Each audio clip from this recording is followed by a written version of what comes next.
It's the preview show brought to you by JW Betting and TVSportsblog.com.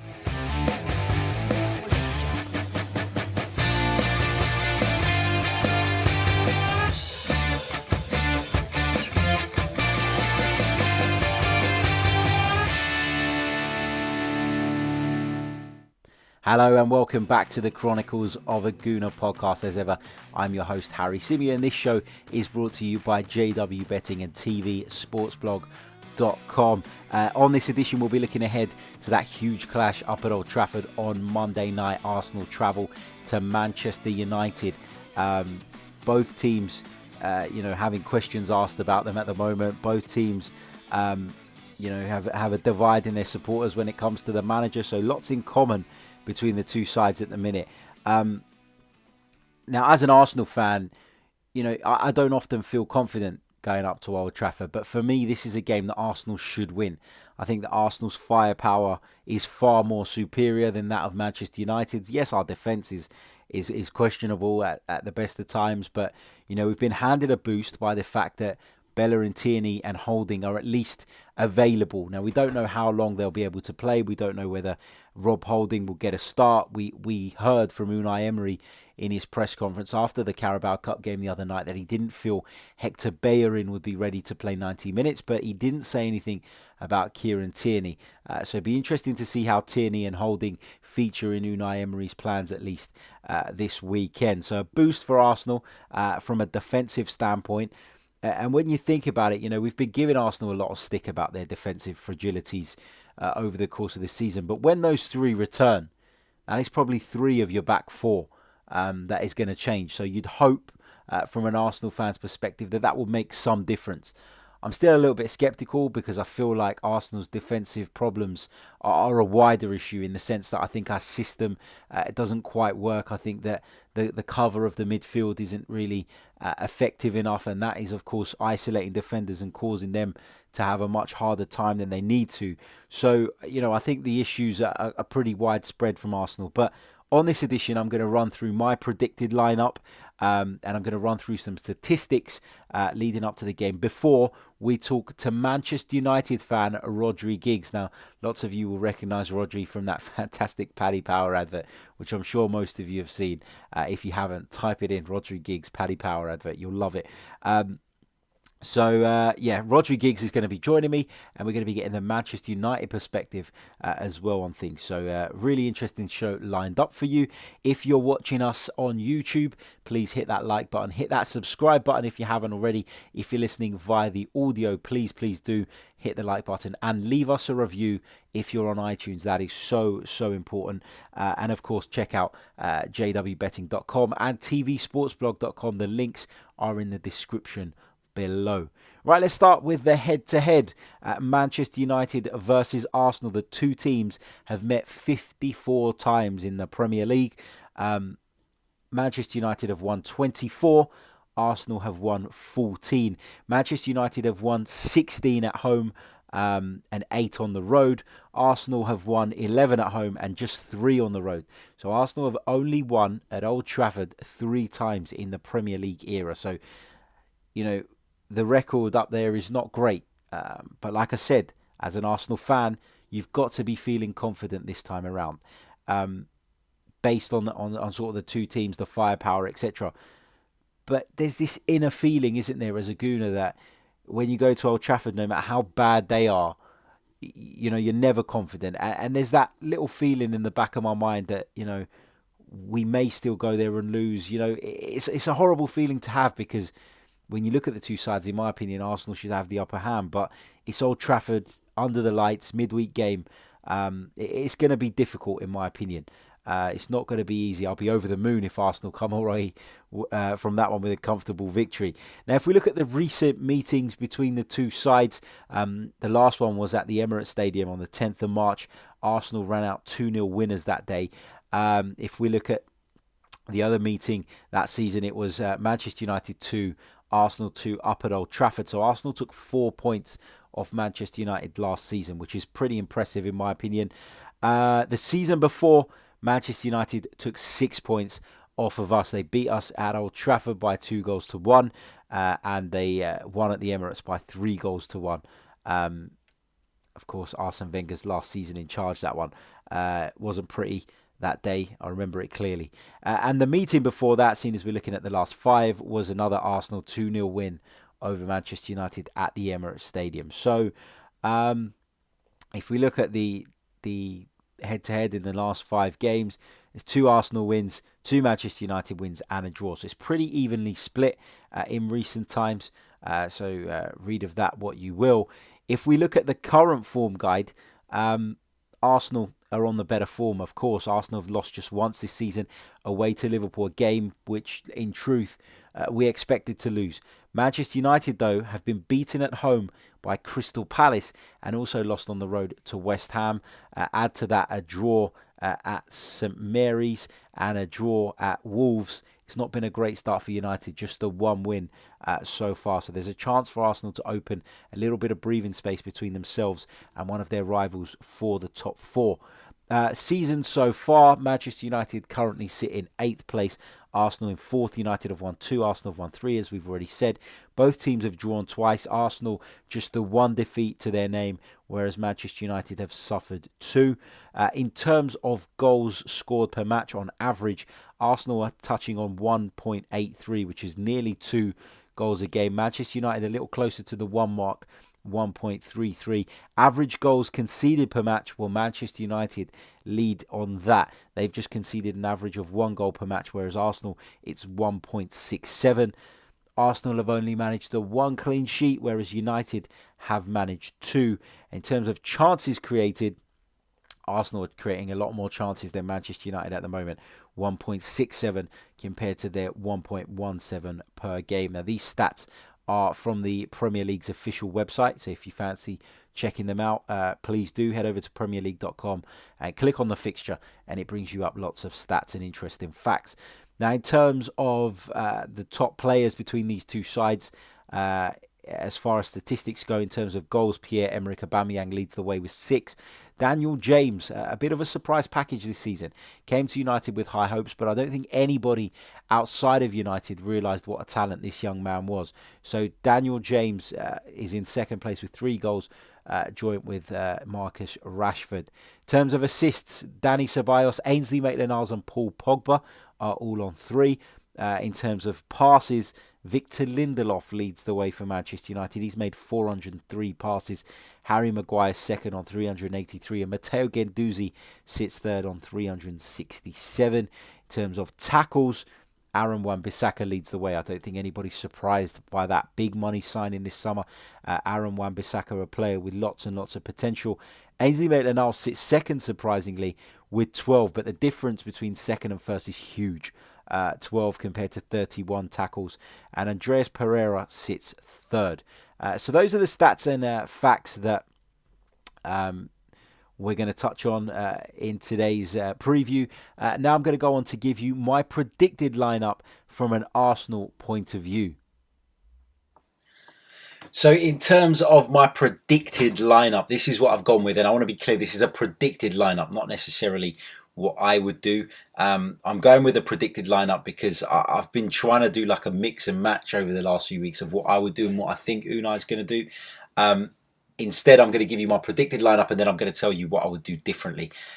So, if anything, of course. So, Bernd Leno in goal, a back 4 of Kieran Tierney at left back, David Luiz and Rob Holding in the middle, and then Ainsley Maitland-Niles on the right-hand side. I think he'll come back in the side, served his suspension, of course, in the Carabao Cup game, if I'm not mistaken. Then if you look in the middle of the park, I think it's going to be Granit Xhaka as part of a 2-man pivot with Matteo Guendouzi, Dani Ceballos ahead of them, Pepe on the right flank, Aubameyang through the middle, and I think that Mesut Ozil will get the nod. I think that Ozil will be involved. If Ozil is involved, you could see us revert into a sort of diamond shape at periods in the game, with Aubameyang and Pepe leading the line sort of as a front 2, with Arsenal looking to play on the counter-attack. And the reason I say that is because the last big game we went to away from home was, of course, Anfield, and that's what Unai Emery went with. Did it work? Probably not. But I've got a suspicion that he might try that again. I could be completely wrong. It's really, really hard to predict Unai Emery, but that's what I think he'll do. I think this will be the personnel, but the shape remains to be seen, whether it will be a diamond, whether it will be a 4-2-3-1 or whatever, which I thought worked really well the other night. But of course, the personnel is going to be different at Old Trafford. Now, what would I do differently? I'm sure there'll be a lot of people screaming out for Bukayo Saka to start the game, or Reece Nelson. I don't know about that. I'm not entirely sure if Bukayo Saka starting at Old Trafford would be maybe one step too far for the young man. It's great, giving these guys the opportunities, and he's taken his opportunities. Hats off to him. But, he played on Tuesday night. I guess the only thing working in his favour is that there is a long recovery period, isn't there, between Tuesday and Monday. It's not like you're playing on a Wednesday and you're playing on the Saturday. So there is quite a long recovery period, and that may influence Unai Emery to pick a slightly different team to this, which is, of course, what I think he might do. But again, I've never got an Unai Emery team 100% spot on. I'm always sort of one player away, which is a little bit frustrating, but that's Unai Emery's way. He's a tinker man, the modern day tinker man. What would I do differently? I think that Unai Emery made it clear in his press conference that Bellerin isn't ready to start, so I wouldn't change anything there. Some people would argue Socrates over Luiz, not for me. Tierney would definitely start, I think. There's an argument maybe Torreira should play.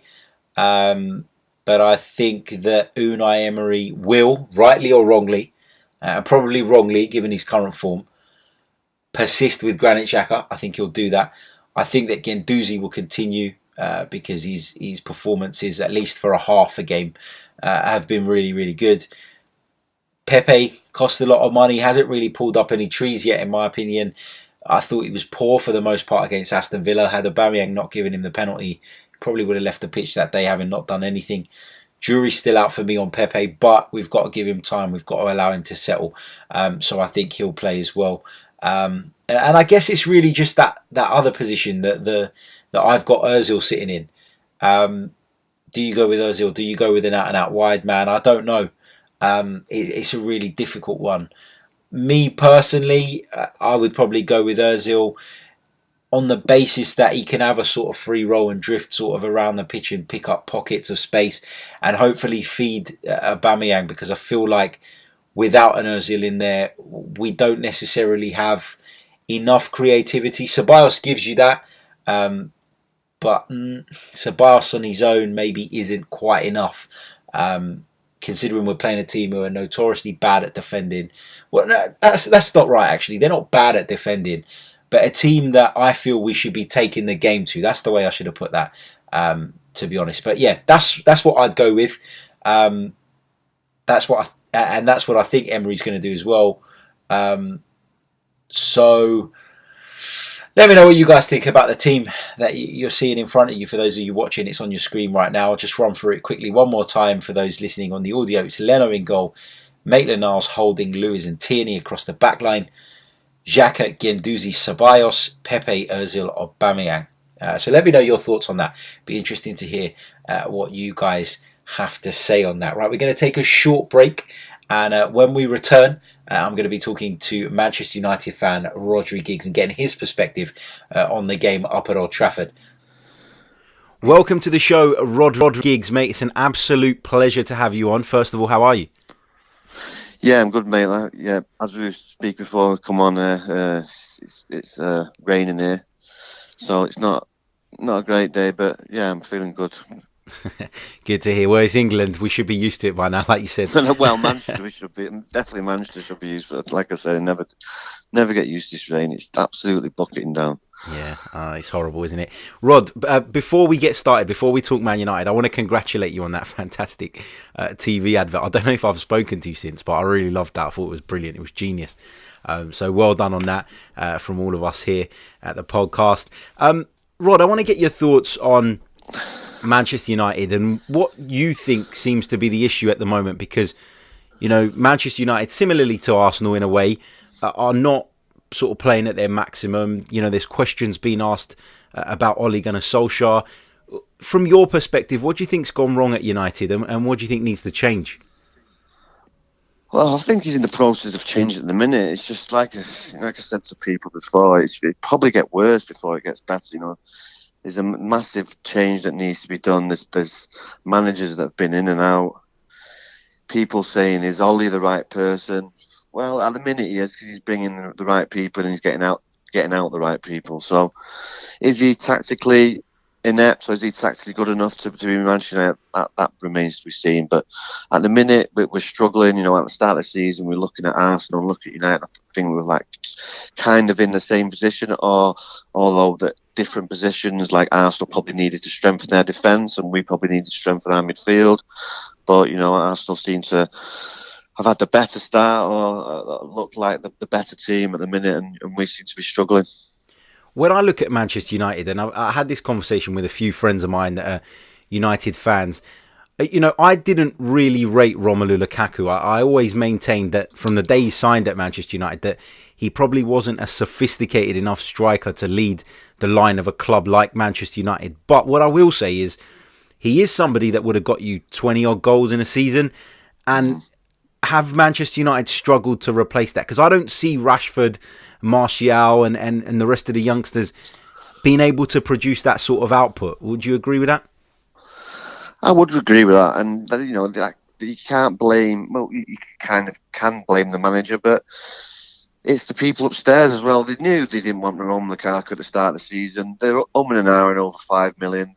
They're boasting about profits last week. It's one of the biggest clubs in the world, and they're arguing about £5-10 million. They should have got him out to start pre-season and replaced him. Now they haven't replaced him, and we seem to be struggling for that 20-25 goal a season. Because Rashford is not the man who's going to get you that goals at the minute.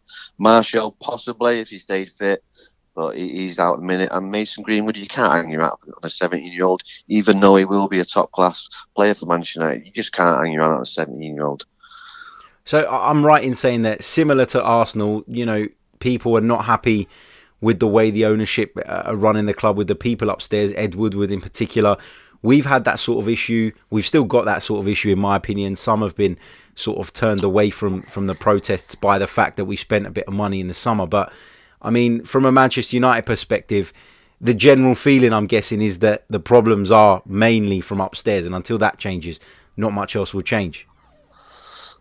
Well, it's getting better, but then you bring in people like Patrice Evra. Would he be the right person? You know, he's spouting his mouth off saying he would bring this player in, he would bring that player in. You know, it's all right, someone doing it, but you know, it's difficult to get these players in, especially if they don't want to come or they're umming and ahhing. Why would you want to spend 70 odd million pound when a player that he's like you want someone to say, yeah, I want to be there, I want to be in your plans, or what.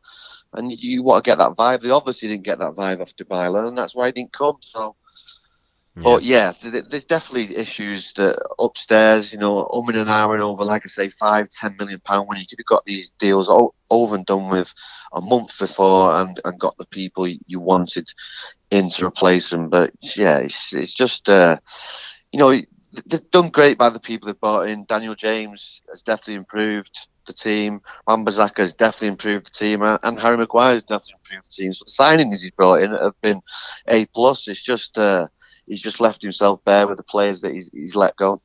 So you've been pleased with, obviously, Maguire and Wan-Bissaka were the two high-profile ones because of the amount of money that sort of went on them, and you know, it was clear that Manchester United needed to strengthen in those particular positions. How would you say Harry Maguire's got on sort of in isolation? Because there was lots of talk about him, the most expensive defender. I personally think that United paid over the odds for him. I think, but that's not because you know, United are to blame. I think that there's just a Premier League premium that comes with these type of players now. But how have you sort of rated his start to his Manchester United career? With the fee, it's always been the same with English clubs buying off English clubs. The price goes up. Remember, we overpaid for Michael Carrick back in the day. We overpaid for Berbatov. We've always overpaid for, and it's something that we needed. Is the way he started? He's been steady. He's not pulled up any trees, but he's not been really bad. So he's been steady. He's made players around him look better. I.e. Lindelof. You know, David De Gea seems to have settled down now. He's sorted his deal out, and yeah, like I say, he's not pulled up any trees, but I'm pretty sure he was kicking himself because he should have scored on the weekend. It was a pretty easy chance. It was in the 6-yard box. If he hits anywhere up in the sky or above the keeper, it's a goal. He's probably pretty much hits it straight at him. He'll probably be disappointed with that. But like I say, defensively, yeah, he's been sound. He's like I say, he's not pulling me trees, but he's not been bad. Yeah, brilliant stuff. From an outside perspective, watching the Carabao Cup action the other night, Manchester United were, of course, taken to penalties by Rochester. Did you at any point think, like, are you at the kind of point now where you're thinking Ole Gunnar Solskjaer is 1 or 2 or maybe 10 games away from the sack? Do you feel like his job is really on the line now? I personally, I don't. But in the world we live in, you never know. They could get nervous. But if you probably asked the most sane Manchester United fans, you've got to give the bloke at least a year, 2 years. He's doing the right things. He knows the club. He's bringing the right players out. For me, he's getting the right players out and bringing the right players in. So you've got to give him a chance. He's not even been there a year. And, this is the great Manchester United, the tradition and all that baloney that goes with it. And if you've got the tradition, you stay with your managers and stick by them and give them the time and give them the funds that needed to be changed. I mean, it is a massive job. It is a massive job. Is he personally the right person? Will he probably end up staying there long term? Probably not. But I would still give him the time because, like I say, the players he's brought in and the players got out, they've been spot on. Absolutely. And it was Rochdale, sorry, not Rochester. I don't even know where I got that from. Too early. Yeah, Rochdale. That was just, when I looked at the team, and then, yeah, we should be blowing teams out, especially at Old Trafford. But if you haven't got someone at the top of the order putting the ball in the back of the net, then you struggle. And someone who can unlock the doors, and that's probably 2 key areas that we're probably missing. And really, we shouldn't be at the size of the club we are. Absolutely. Rod, how do you see this one going? I'm an Arsenal fan. I'm never confident going to Old Trafford, no matter how bad United are, because it's a place that we simply don't win at. We have a terrible record up there. How are you feeling ahead of this one? Are you confident that United can take the points? Well, it's a 50-50 one, isn't it? But if you're judging off the start of the season, you'd probably say Arsenal have the better start. But yeah, like you say, it's an Arsenal United game. All the big players will be back in show, i.e. the supposed big players, and see if they turn up. But I'd be dangerous, be worried about with Arsenal's front three because they look dangerous, and it's going to be a good game.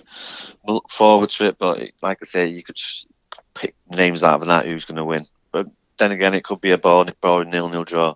Yeah, absolutely. We've had a few of them in the past, haven't we? If you offered me that now, I'd take it. And Arsenal. Oh, would you really? Yeah. Would you? I would take it. I'll take a clean sheet any day. But those are few and far between. Definitely not. We are the away side, though. If it was at home, I wouldn't. So I get your. Yeah, well, it depends who starts. Maybe if Rashford looks like he's out, but if Martial's back, then we play Greenwood again. I don't know. He's looking good, but you can't keep on playing these 17-year-olds because you burn them out. And Mason Greenwood's going to be a top player. Yeah. Interesting stuff. Rod, thank you so much, mate. Really, really appreciate your time. I know you're really, really busy. Do you want to let our listeners know how they can follow you on social media? Yeah, my Twitter's Rod James Giggs. And yeah, anytime, Harry, no problem. Brilliant. Thanks very much, mate. And we'll speak again very soon. Have a good weekend, pal. All the best, mate. Cheers. Try, mate. Try. That brings us to the end of another edition of the Chronicles of a Gooner. It's the preview show. It's been brought to you by JW Betting and TVSportsblog.com. Don't forget to hit the subscribe, hit the like button, and check those 2 websites out too. Links in the description. And we'll be back on Tuesday to review the game with former Arsenal striker Jeremy Aliadier. So until then, take care. Up the Arsenal.